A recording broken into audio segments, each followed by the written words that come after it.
MLA కోట MLC ఎన్నికల్లో ప్రధాన పార్టీల అభ్యర్థులు దాఖలు చేసిన అఫిడవిట్లలో ఆసక్తికర అంశాలు వెల్లడయ్యాయి. కాంగ్రెస్ ఎమ్మెల్సీ విజయశాంతి తనకు స్థిర చరాస్తులు కలిపి 115 కోట్లకు పైగా ఉన్నాయని పేర్కొన్నారు. తనకు సొంత కారు మాత్రం లేదని తెలిపింది. బీఆర్ఎస్ ఎమ్మెల్సీ అభ్యర్థి దాసోజు శ్రవణ్ తనకు ఎలాంటి స్థిరాస్తులు లేవని అఫిడవిట్లో పొందుపరిచారు. ఎమ్మెల్యే కోట ఎమ్మెల్సీ ఎన్నికల్లో నామినేషన్ దాఖలు చేసిన అభ్యర్థులు తమ అఫిడవిట్లలో ఆస్తులు ఇతరత్రా వివరాలు వెల్లడించారు.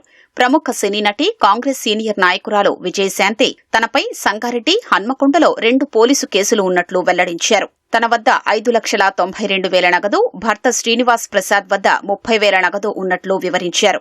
విజయశాంతి పేరున ₹1,00,00,000 బ్యాంకు డిపాజిట్ ఉన్నట్లు పేర్కొన్నారు. 1,98,00,000 విలువైన 2.5 కిలోల బంగారు ఆభరణాలు ఉన్నట్లు విజయశాంతి తెలిపారు. విజయశాంతి చరాస్తుల విలువ 3.5 కోట్లు కాగా ఆమె భర్త శ్రీనివాస్ ప్రసాద్ చరాస్తుల విలువ 42,000 ఉన్నాయి.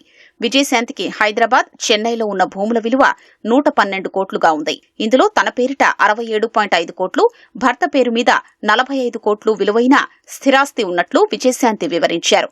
పెద్ద మొత్తంలో స్థిర చరాస్తులు ఉన్నా కూడా తనకు కారు మాత్రం లేదని పేర్కొన్నారు. కాంగ్రెస్ ఎమ్మెల్సీ అభ్యర్థి శంకర్ నాయక్ తన వద్ద 25,000, తన భార్య వద్ద 10,000 నగదు ఉన్నట్లు పేర్కొన్నారు. స్థిరాస్తులు తన పేరిట 9 లక్షలు విలువైనవి ఉండగా భార్య పేరుతో 32 లక్షల విలువైనవి ఉన్నట్లు శంకర్ నాయక్ తెలిపారు. అద్దంకి దయాకర్ అఫిడవిట్ ను పరిశీలిస్తే ఆయన పేరిట చరాస్తులు ₹1,00,000, భార్య పేరున 35.58 లక్షలు ఉన్నాయి. బ్యాంకుల వద్ద తెచ్చిన అప్పులు 53.44 లక్షలు ఉన్నట్లు అద్దంకి దయాకర్ తెలిపారు. బీఆర్ఎస్ ఎమ్మెల్సీ అభ్యర్థి దాసోజు శ్రవణ్ కు ఎలాంటి స్థిరాస్తులు లేవు.